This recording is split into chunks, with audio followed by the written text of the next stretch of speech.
So we made some beaver last night. So this is the leftover meat that was there. We rendered the tails down.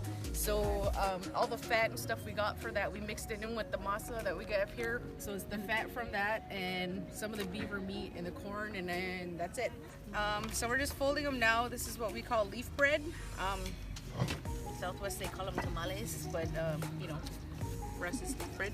So we're just folding that in there. We're making them actually kind of small just because we're doing it for Taste of the Tribe, so it's supposed to be like a little 2-bite, like, you know, a nosh for people. Right now it's the beaver meat that we braised. We smoked it.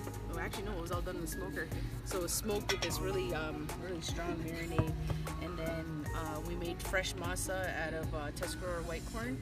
We rendered the tail fat, and that and the jus and all that, we mixed it all in, and it's lovely. We're gonna put them like in a pot, like all together with a little bit of water, and you just kind of steam them a bit for a little while, and you stand them up. They get nice and lovely. We're at the Great Lakes Intertribal Food Summit, and this is our little Haudenosaunee corner we got, because you know you just can't do it with cold, right? So we all got together, we made our little corner here, and we're gonna throw down. We're gonna throw down. It's an indigenized panna cotta, I guess you would call it.